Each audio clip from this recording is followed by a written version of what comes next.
Boa noite, povo de Deus. Graça e paz, amém? Jesus é muito bom, não é, cara? Eu faço parte de uma geração que crê na volta de Cristo. E me entristece ouvir tão poucos améns. Nós devemos planejar como se Ele voltasse daqui 50 anos, mas estar pronto para caso Ele deseja voltar agora, antes mesmo dessa ministração terminar e Ele vir nos buscar. Como um raio que aparece do ocidente ao oriente, Ele vir buscar a sua igreja. Eu creio muito nisso, eu espero muito nisso. Desde 1997 eu estou ouvindo a respeito da volta de Cristo. E Alex, isso não te desanima, porque já fazem alguns anos, na verdade, já um pouco mais de 2 décadas. Não, porque cada dia que passa eu estou mais perto do cumprimento da promessa de que Ele virá. A questão é que nós, como igreja, muitas vezes nós desanimamos. Faz muito tempo, cara. Eu ouço isso desde quando eu era criancinha. Será que Jesus vai me voltar mesmo? Acho que eu vou resumir a minha vida a aguardar a morte. Porque daí sim. Porque eu não sei se de repente Ele vai vir. Cara, isso parece que é o quadro da igreja atual. Porque não existe uma esperança pela volta dEle. Paulo, quando ele fala: combati o bom combate, guardei a carreira, percorri a fé, desde agora está me guardada a coroa da justiça que será dada a mim, não somente a mim, mas todos que amam a sua vinda. Ele fala de um amor, de um clamor que está dentro de um cristão fervoroso que grita e ecoa: Maranata, ora vem Senhor Jesus. Mas será que nós queremos que Jesus venha mesmo? Afinal, está tão bom a gente ganhar o quanto a gente ganha. Está tão bom a gente esperar e aguardar. Estamos no advento do casamento. Está tão bom, Senhor, eu quero me formar antes. Senhor, não venha tão já, porque eu quero aproveitar muito essa vida aqui. Porque parece que nós vivemos como se Ele não fosse voltar agora. E eu sei que nós devemos planejar sim, como se Ele voltasse daqui 50, 60, 70 anos. Nós queremos sim trocar de prédio. Alex, se trocar de prédio, Jesus voltar, quem ficar que paga a conta? E use. Porque nós estaremos num lugar muito melhor, nós estaremos com Ele. Então, queridos, na verdade nós precisamos manter aceso esse clamor dentro de nós: Maranata, ora vem Senhor Jesus, ora vem Senhor Jesus. Eu não vejo a hora de poder estar sentado com Ele na bodas do Cordeiro. Eu não vejo a hora de poder vislumbrar aquilo que João viu.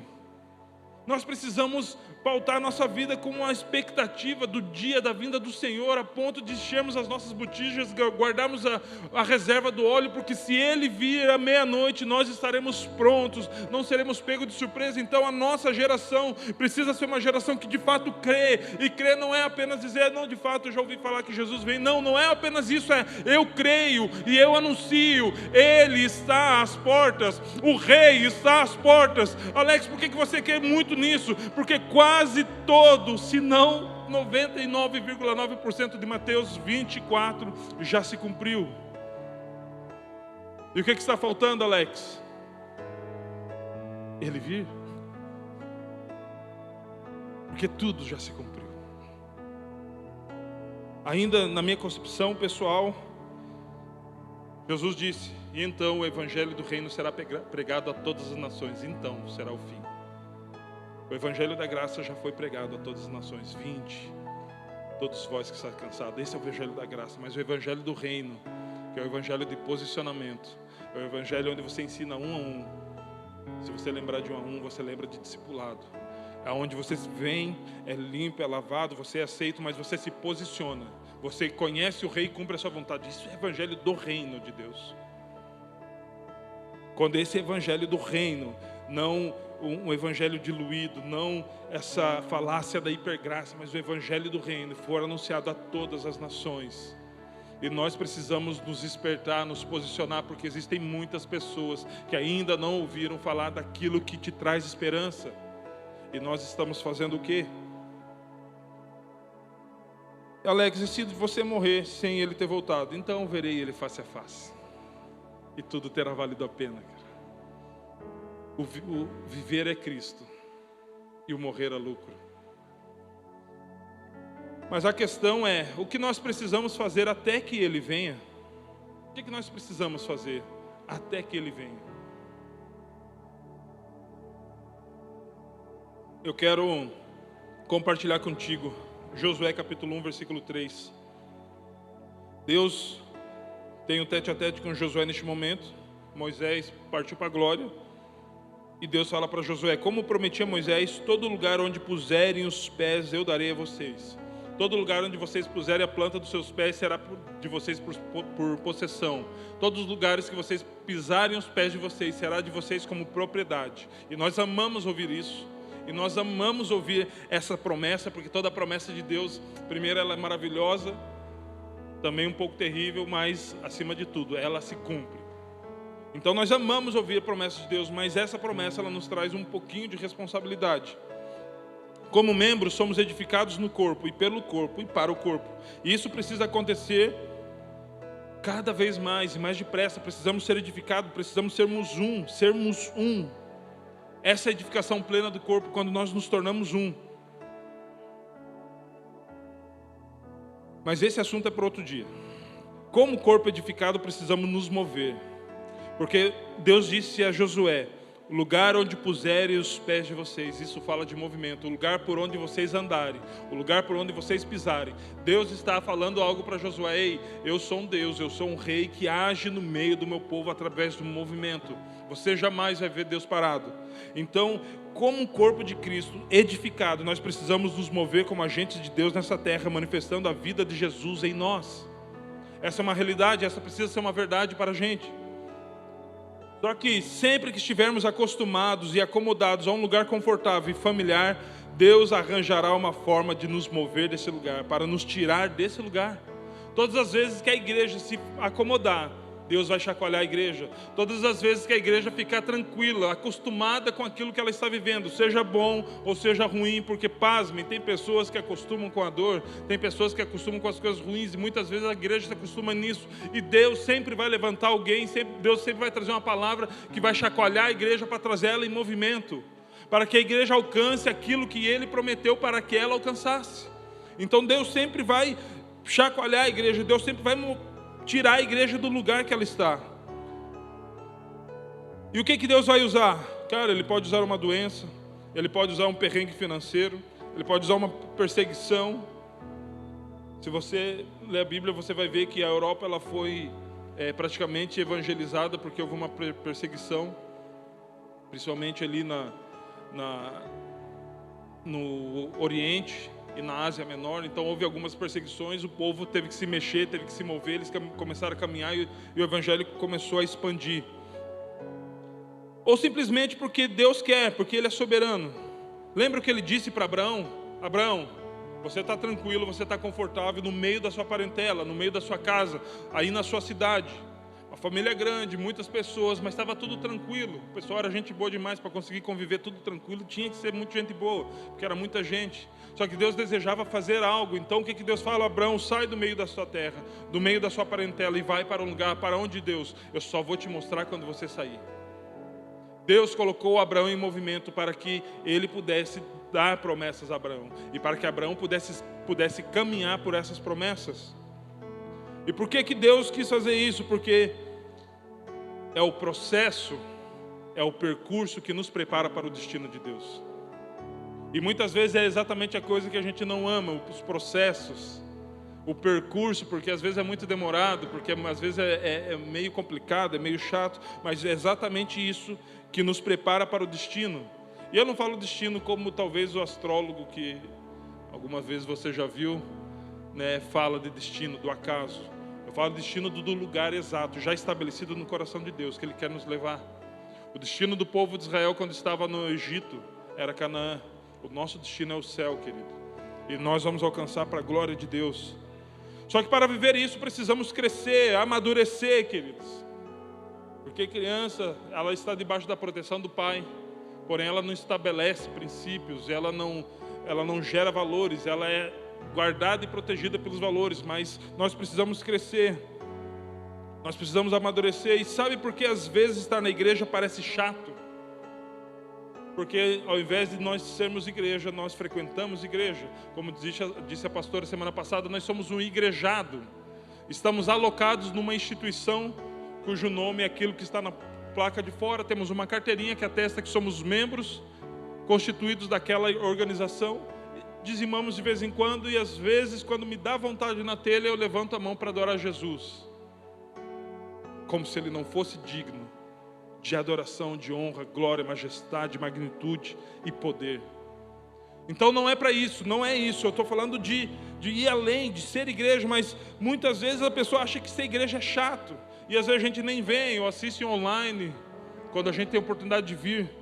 E por que parece chato? Porque a igreja é hospital também, amém? Nem todo mundo concordou, mas Jesus disse que Ele não veio para os sãos, Ele veio para os doentes. Então uma igreja também é um hospital.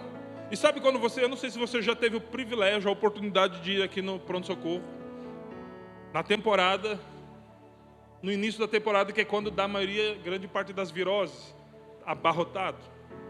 E você fica ali algumas horas, e você é atendido pelo médico. Depois de você ser atendido pelo médico, você recebe o diagnóstico, passa mais algum tempo tomando soro, pega alguns remédios, uma receita, e vai aliviando a sua dor. Só que ao invés de andar como curados, ao invés de se posicionar como alguém curado, é aquele que fica parado no hospital, reclamando da demora no atendimento de uma doença que já recebemos diagnóstico e inclusive cura.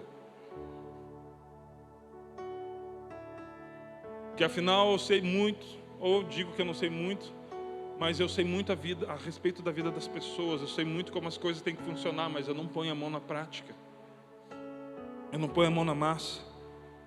É como essa geração, a geração chata, essa geração que diz que ir à igreja é chato, porque eles não experimentaram ser igreja. Eles só experimentaram ir à igreja, frequentar a igreja, assistir um culto. E eu não sei o que é assistir um culto, falar bem a verdade. Não estou com demagogia contigo não, querido, mas eu vou lá na sua igreja assistir um culto. Eu posso assistir da internet.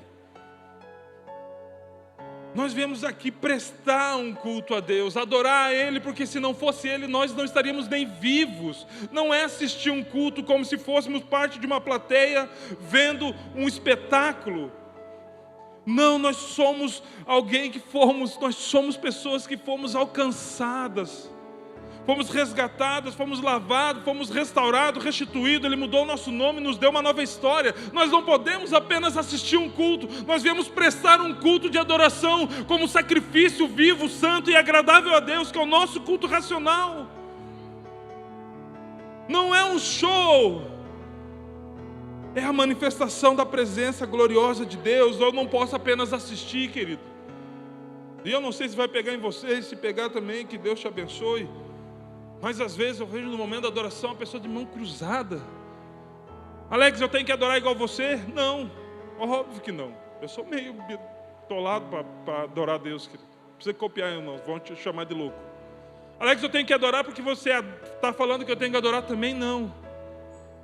Você tem que adorar porque João, quando foi aos céus, ele começou a chorar porque não havia ninguém digno de abrir o livro que estava fechado com os 7 selos, que estava na mão daquele que estava no trono. E um dos anciãos veio e falou: ei, não chore, porque o leão da tribo de Judá, a raiz de Davi, ele morreu e ele venceu, por isso ele é digno de abrir o livro. E depois os anjos começaram a cantar a respeito dele: digno és de tomar o livro e de desatar os seus 7 selos, digno és de honra, glória, porque morreste e reviveu, digno és porque o Senhor comprou para si povos de todas as nações, tribos e raças, e fez para o seu Deus Pai reis e sacerdotes. Então, se você não crê que Ele é digno, nós não temos mais argumento para falar sobre adorar ao nome santo e único digno de adoração.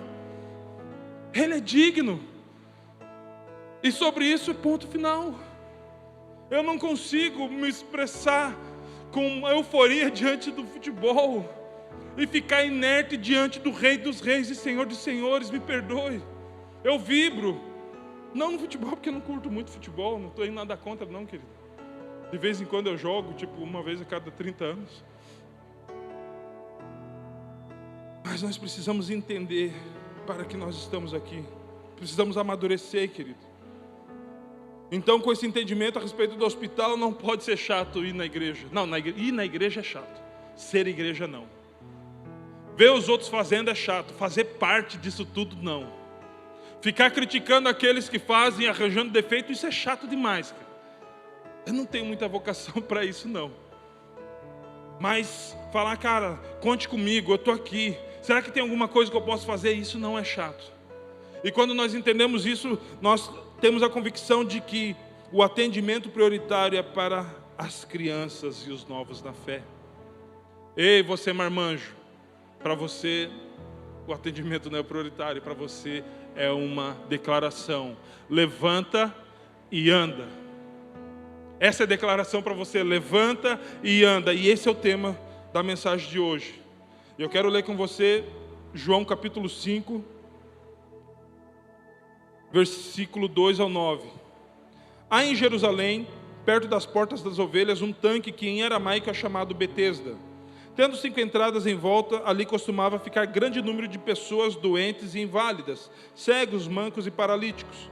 Eles esperavam o movimento das águas. De vez em quando descia um anjo do Senhor e agitava as águas. O primeiro que entrasse no tanque, depois de agitadas as águas, era curado de qualquer doença que tivesse.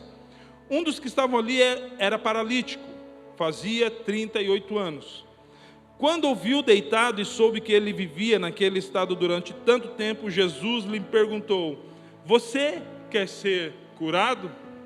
E qual seria a sua resposta? Simples. Eu creio que na verdade dentro dessa pergunta não cabe muita resposta. Ou é sim ou é não. Ah não, eu quero ficar aqui olhando a paisagem. Ou sim, eu quero ser curado. Mas olha o que aquele cara falou. Disse o paralítico: Senhor, Jesus dos crentes, não tenho ninguém que me ajude a entrar no tanque quando a água é agitada. Enquanto estou tentando entrar, outro chega antes de mim. Jesus disse a ele: levante, pegue a sua maca e ande. Imediatamente o homem ficou curado, pegou a maca e começou a andar. Isso aconteceu no sábado e por essa razão os judeus disseram que o homem havia sido curado. Hoje é sábado, não lhe é permitido carregar a maca. Já estão nos versículos seguintes, né? Não tem problema. Mas ele respondeu: o homem que me curou me disse: pegue a sua maca e ande. Levante e ande. Só que sabe o que é interessante aqui? Ei, você quer ser curado? No lugar do sim, sabe o que ele fez? Direcionou a verdade e o fato da sua situação a outras pessoas. Ele, ao invés de falar assim: não, Senhor, mas você sabe o que é? Chegou aí um outro, depois de mim na igreja, já está fazendo as coisas. Não, Senhor, que eu até queria ir, mas ninguém me ajuda. Não, Senhor, os outros. E sabe como é que começa a funcionar? Quando os outros somem da nossa retórica e passa a ter apenas a gente. Porque é muito fácil falar dos outros, mas e de nós mesmos? Eu lembro quando o pastor falava: ei, você precisa sair da janela, porque da janela você só vê a vida das pessoas. Você precisa ir para o espelho, porque no espelho você enxerga aquilo que você não enxerga na janela. Você mesmo, os seus defeitos, as suas qualidades, as coisas que precisam ser arrumadas, serem melhoradas, as coisas que precisam ser cortadas. Nós precisamos de um espelho, assim como esse paralítico precisava reconhecer: ei, na verdade, eu sou responsável por mim. E sabe o que Jesus diz a ele? Pega a sua maca e ande. Ele podia falar: só levanta e anda, e vai-te embora, vaza, vai viver a sua vida. Mas ele fala: pega a sua maca, que é o lugar que escraviza, é o lugar onde ele estava mantido ali, é o lugar que já tinha as características, o cheiro dele, o formato dele. Sabe o que Jesus estava dizendo com isso? É sua responsabilidade. É sua responsabilidade, não é outro que tem que carregar por você. Se cure, entenda que você se encontrou comigo, Jesus, então você está disponível e você precisa estar disposto a essa cura. Não existe mais desculpa. Pegue a maca, pegue o lugar que te segurava antes, pegue o seu lugar de ferida e carregue você, porque você é responsável por isso. Mas é muito mais fácil a gente falar dos outros, cara. É muito mais fácil a gente dar o motivo das nossas feridas às outras pessoas, porque foi o Keon que fez isso comigo. Por isso que eu estou assim. A Bíblia diz que quando nós nos encontrarmos com Deus no julgamento, céus e terra fugirão e ficará apenas eu e Ele. No seu caso, você e Ele. Sabe por quê? Não teremos mais para quem apontar nada. Ah, Senhor, mas o fulano de tal, eu falei: onde que está ele? Ele falou: não está aqui não. Ah, o outro fulano de tal, cadê ele? Não está aqui não, só está eu e você. E o livro da vida, vamos abri-lo. Nós precisamos entender que quando Jesus fala: encontra esse cara, ele, ao invés de só ter dito sim, ele começa a falar de um monte de gente. Mas sabe o que Jesus faz? Jesus interrompe ele, fala: chega desse discurso xarope, chega desse discurso chato, ei, levanta e anda, chega desse tempo, chega de viver parado, chega de viver travado, chega de que essas correntes te segurem no lugar onde Satanás muitas vezes quer segurar você. Levanta e anda. E é esse recado que Deus trouxe aqui para essa noite para te dar. Levanta e anda. Muitas vezes você vai estar travado por algumas coisas. Muitas vezes você vai se sentir impedido de fazer algumas coisas, mas Jesus vem para você e diz: levanta e anda. Toma a tua maca, toma a tua cama, toma tudo aquilo que você de repente estava travado e tira daqui. Por que era para tirar dali? Porque senão corria o perigo dele passar lá e falar: oh, minha cama está lá ainda, vou voltar para o meu lugar. Não. Quando você encontra com Jesus, você não precisa voltar mais para o lugar de onde você foi tirado, porque Ele tem uma nova vida. Tudo se fez novo. Tudo se fez novo.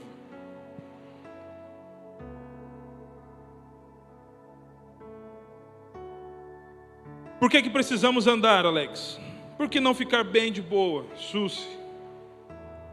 Precisamos sair do lugar de onde lamentávamos a nossa dor, a nossa perda, a nossa ferida, porque onde estiverem os nossos pés, ali será o nosso território. Voltamos para aquele versículo de antes.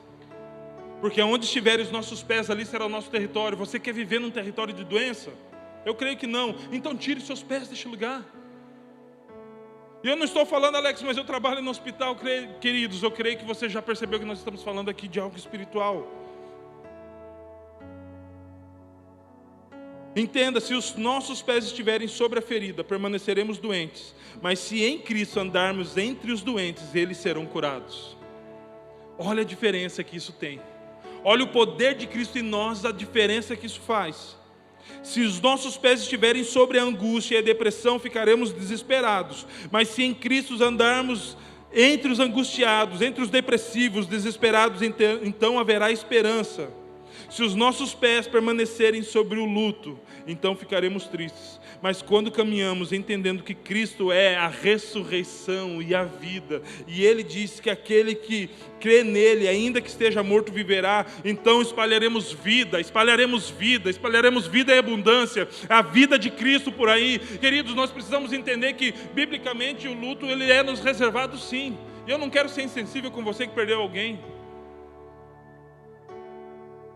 mas ele precisa terminar. Por quê? Porque nós falamos sobre eternidade, queridos. Só que quando ela chega para alguém perto da gente, parece que a gente não crê mais. Esses dias Deus, Ele começou a me lembrar dos meus pais. Meu pai tem 80 anos, minha mãe 70 e poucos. Meu pai esse dia todo apreensivo que vai fazer uma cirurgia. Nunca fez uma cirurgia na vida, 80 e poucos anos já nas costas. E alguns tios já partiram para a eternidade, algumas tias também, e eles estão ficando quase que os únicos. E aquela realidade, poxa, um dia eles vão ser tomados para a glória. E eu tenho que falar: eu sei, Pai. E você vai sofrer por um tempo. Eu sei, Pai. E uma coisa que eu não falei de manhã, porque não deu muita coragem, eu nem tinha compartilhado com a Thaís. Meu pai está de férias, ele está fora de casa, sei lá, com uma semana. 11 anos. A casa está mais silenciosa sem ele. Ele é o nosso sino. Faz bastante barulho. E eu acho que é saudade, porque às vezes eu entro no quarto dele, nem é para levar nada, nem para pegar nada. É só porque, como eu não vejo ele no resto da casa, a esperança de um pai é ver ele no quarto. E na hora que eu abri a porta, e Deus falou no meu coração: e se for ele? Fechei a porta, cara. Repreendi Jesus, cara. Se for ele, você continua pregando sobre a eternidade e crendo nela. E se nunca mais um piazinho de 1,77 m deitar nessa cama aí, como vai ficar a sua esperança? Cara, aquilo ali arrebentou comigo. Isso acho que foi ontem pela manhã.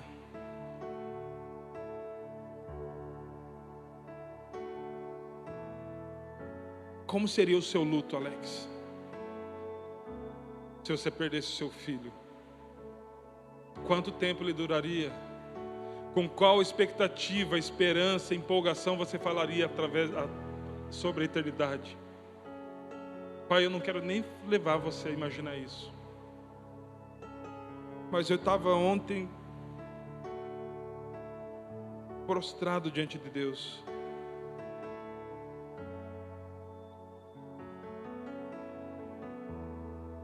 E de repente uma canção em inglês ainda que eu estava ouvindo começou a entrar dentro de mim. E essa canção diz assim: estarei com mãos levantadas para te louvar, pois tu deste tudo a mim, meu ser. A ti, ó Senhor, se rende, tudo que sou é teu.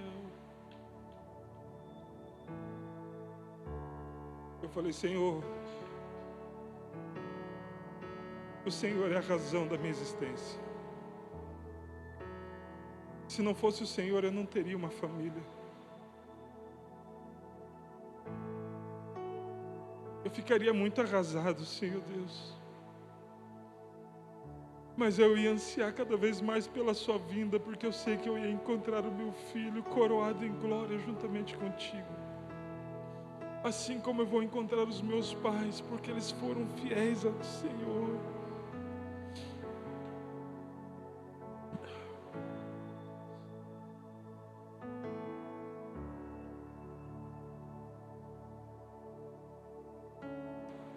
Você não foi chamado para ficar parado, querido.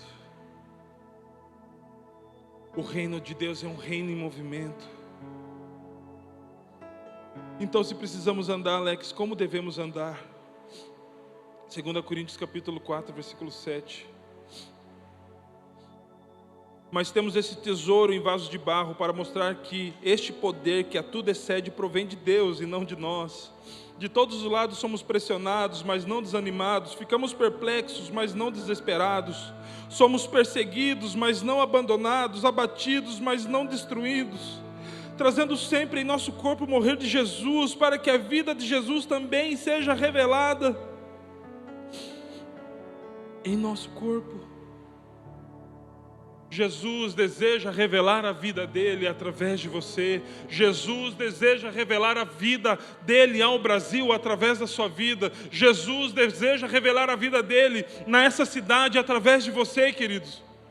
Muitas vezes nós como igreja ficamos olhando para a esquerda, para a direita. Entenda entre esquerda e direita aquilo que você quiser entender, principalmente nesse cenário atual. Mas a questão é que Deus está nos chamando a nossa atenção para o alto. Não é para os lados, é para o alto, porque é de lá que vem o nosso socorro. O Brasil precisa sim de bons governantes, e nós precisamos ser conscientes para colocá-los lá. Mas na verdade o que vai transformar o destino dessa nação são os filhos de Deus, porque a Bíblia diz que a ardente expectativa da criação aguarda a manifestação dos filhos. Não são dos governantes, são dos filhos de Deus. Quantos filhos temos aqui? Então manifeste-se, querido. Só que é impossível nós nos manifestarmos estando deitado na nossa maca que nos prende num lugar que está começando a ser confortável. Nós precisamos ouvir a todo tempo: levanta e anda. E Alex, o que eu tenho que fazer eu não sei, mas faça alguma coisa pelo amor de Deus. Faça alguma coisa pelo amor de Deus.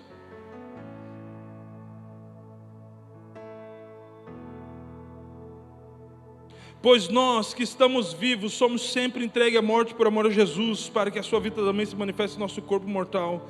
De modo que em nós atua a morte, mas em vocês a vida. Está escrito: crie, por isso falei. Com esse mesmo espírito de fé nós também cremos e por isso falamos, porque sabemos que aquele que ressuscitou a Senhor Jesus dentre os mortos, também nos ressuscitará com Jesus e nos apresentará com vocês. Nós temos essa esperança porque é uma promessa, e se Ele disse, vai acontecer, querido.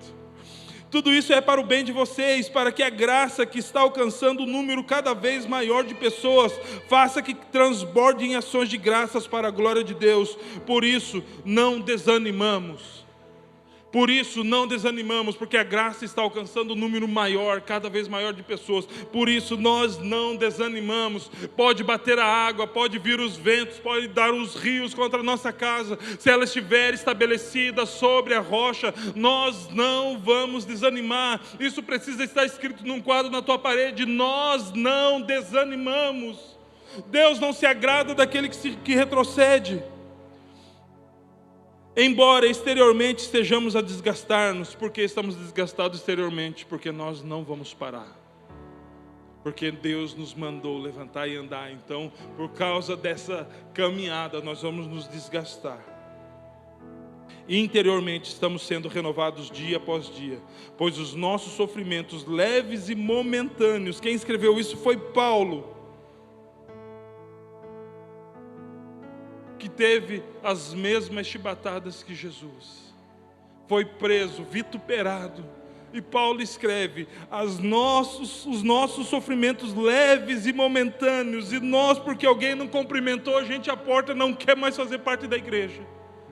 Paulo, ele foi perseguido, e ele fala, a nossa leve e momentânea tribulação está produzindo para nós uma glória eterna que pesa mais do que todos eles, todos os sofrimentos, todas as tribulações, nada se compara àquilo que Deus está gerando dentro de nós. Sendo assim, fixamos os nossos olhos naquilo que não se vê.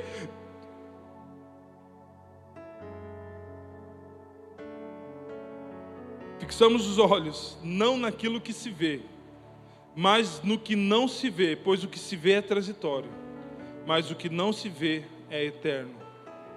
Aonde estão os seus olhos? Seus olhos estão olhando para onde? Nós choramos nas conquistas, nós choramos na compra da tão sonhada casa própria, nós choramos quando trocamos de carro, aquele carro que a gente sonhava há tanto tempo, completaço. Quando ganhamos uma promoção na empresa e o salário vai ficar maior, no dia do casamento, ou quando nós ou um dos filhos passam no vestibular, aquele bem difícil. E está tudo bem, querido, não tem problema nenhum não, você tem que chorar, se alegrar com isso, você tem que vibrar. Mas e as coisas que não se veem? E o nosso brilho pelas coisas eternas? E o nosso desejo e o nosso choro para quando as coisas eternas acontecem? Os nossos olhos precisam voltar a brilhar pelas coisas do alto, cara. Porque a gente fica muito empolgado com as coisas daqui, mas e com as coisas de lá? E com as promessas que referem-se às coisas que não se veem. Cadê o brilho dos olhos da igreja? Cadê o brilho dos nossos olhos ansiando por mais daquilo que Ele vai fazer? E que não sejam bênçãos, ou conquistas somente, ou vitórias, ou triunfalismo, ou você vai sair daqui vencedor, porque você é filho de Deus e tal, e a gente ama um culto como esse. Mas e quando nós precisamos sofrer para a glória de Deus, e isso tem peso eterno, será que os nossos olhos brilham? Nós aplaudimos e ficamos até um pouco na carne quando um criminoso ele é preso. Sim, ele precisa pagar pelos seus erros. Mas nós já não vemos graça de Cristo quando esse mesmo criminoso se entrega a Jesus. Eu não lembrei de manhã, mas eu vou falar agora. O pessoal tirou sarro do pastor Márcio Valadão porque ele falou com um sorriso no canto do rosto, falando da morte de Alexandre Nardoni. E se você não sabe, ele despencou a sua própria filha, sei lá de que janela do andar, e ela morreu espatifada no chão. E as pessoas falavam, nem o pastor Márcio Valadão queria mais o cara, tanto que ele falou rindo. Se você não conhece a eternidade, cara, você não vai entender o porquê ele estava rindo. Se você não conhece a eternidade, você não vai conhecer o poder de Deus que perdoa os nossos pecados, indiferente de quais eles sejam. Alex, Jesus perdoou Alexandre Nardoni? Se ele se arrependeu, sim. Esse é o poder de Jesus, que faz com que o pecado de Alexandre Nardoni e o seu sejam iguais. A questão não é o que eu e você fazemos, a questão é o que ele fez. Tem peso muito maior do que qualquer pecado. Alex, eu não consigo entender e conviver com isso. Você vai ter que conviver com Ele lá no céu, que é o lugar de maior surpresa. Feche seus olhos, por gentileza.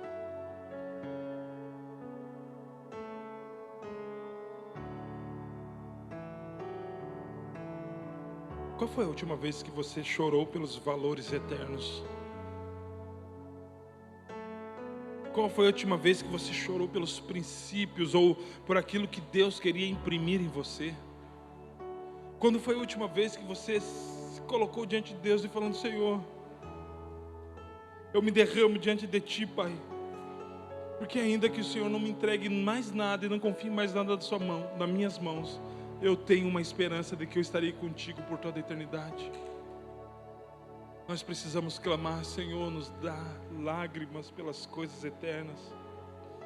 Senhor, que os nossos olhos não fixem apenas nas coisas daqui, Pai, porque o Senhor não nos criou para as coisas, o Senhor criou as coisas para nós. Nós fomos criados para a glória do Senhor, Pai. Nós fomos criados para Te adorar, nós fomos criados para Te conhecer, nós fomos criados para Te bendizer, Pai. Mas muitas vezes as coisas têm roubado o nosso olhar daquilo que nós deveríamos estar olhando, que é para o alto. Senhor, nos dá novamente um brilho no olhar, Pai, pelas coisas que o Senhor tem feito.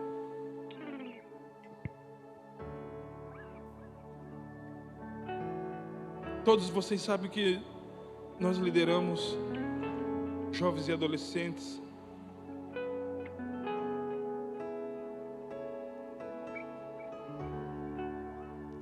E algumas pessoas perguntam: cara, o que faz vocês lidarem com essa galera que a gente nem gosta muito de estar perto?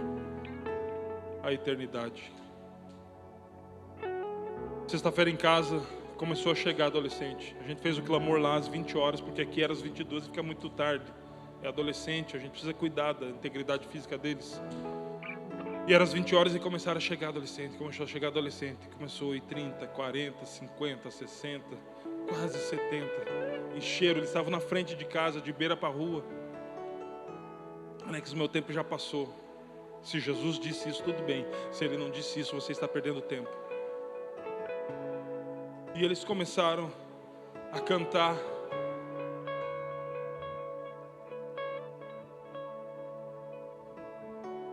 E eles estavam ali, alguns daqueles adolescentes, órfãos, não conhecem seus pais. Outros daqueles adolescentes ali, eles têm os pais, mas não têm o pai na igreja. Alguns poucos são filhos de irmãos nossos aqui.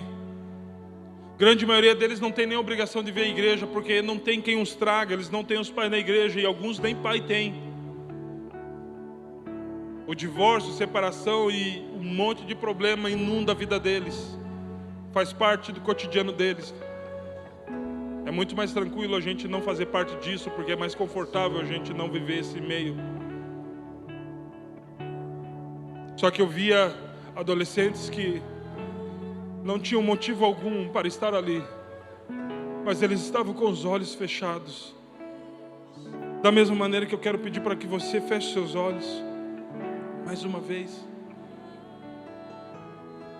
cantando a um Deus invisível, porém mais presente do que qualquer outra pessoa pode ser.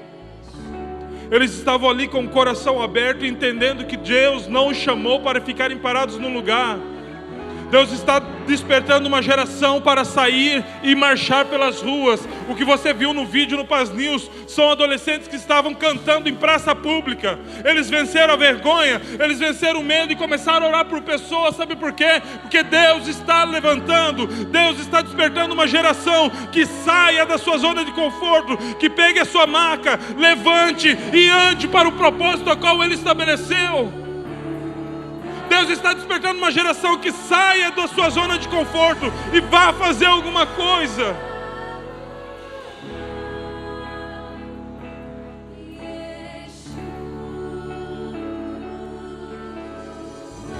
Porque à medida que nós formos caminhando pelas ruas dessa cidade, nós vamos ouvir barulhos, querido, de grilhões sendo quebrados, de correntes sendo despedaçadas, porque a unção de Deus despedaça todo jugo, porque a unção de Deus sobre a vida da sua igreja faz com que histórias sejam transformadas, casamentos sejam restaurados, vidas sejam alcançadas.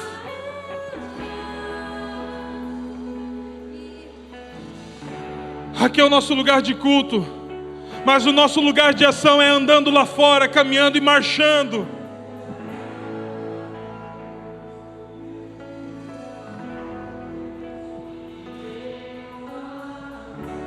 Se coloque de pé, querido.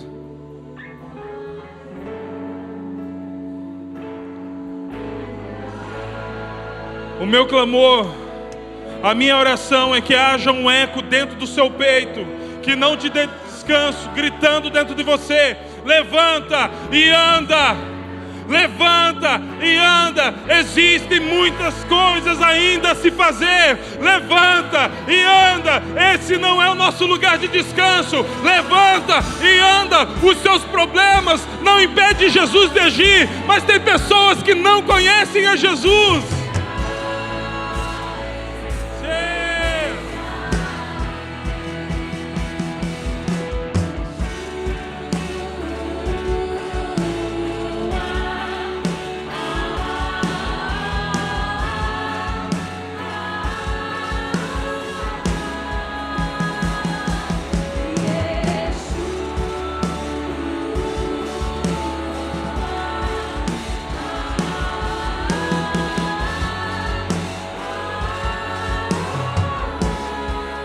Eu quero orar com você, querido. Já avançamos no tempo, eu preciso orar. Qual é a sua maca? Qual é a maca que está te segurando? O que é que tem prendido você neste lugar? Que Jesus precisou se encontrar contigo e dizer: levanta e anda. O que é que você precisa abandonar, deixar para trás? Se é contigo, eu nem estaria aí, eu já estaria aqui na frente, jogado. Falei: Senhor Jesus, eu preciso voltar a caminhar, eu preciso voltar a andar. Talvez você ache que Deus já te deu descanso por tempo de serviço, porque você já serviu a igreja, você já liderou, você já pastoreou, você já foi alguém proeminente no evangelho, e você agora está descansando. Não preciso fazer mais nada. Se não foi Jesus que disse, você está perdendo tempo. Existem muitas coisas para se fazer. Qual é a área que Jesus está falando: ei, levanta e anda? Será que é mornidão? Será que é na área da adoração que você precisa despertar e Ele dizer: ei, levanta e anda, levanta e anda? Você tem uma adoração ainda mais extravagante para oferecer a Deus? Será que é na tua área de serviço ao reino, as pessoas que você precisa sair do seu lugar, levantar e andar? Sair do lugar onde você achava que era confortável, mas ir para o lugar onde Jesus quer que você esteja. Qual é a sua marca, querido? Qual é o lugar que te prende, prostrado, impedindo de que você faça algo? Eu não sei o que precisa ser feito, mas algo precisa ser feito. Baixa a luz para a gente, por gentileza. Mais uma vez eu quero orar com você. Se você quer vir aqui à frente, querido, eu quero orar contigo. Nós estamos vivendo um apontamento profético, um mover profético. Nós estamos vivendo os últimos dias. Nós já estamos vivendo os últimos dias. Eles são tão importantes quanto os outros, porém é um momento de posicionamento. Eu preciso me posicionar quanto às verdades que Cristo tem colocado na minha vida. Mas é impossível eu tomar uma posição ou fazer alguma coisa se eu ainda estiver prostrado, se eu ainda estiver deitado. Eu preciso me levantar e ir de encontro com aquilo que Cristo deu para eu fazer. Sai do seu lugar, querido.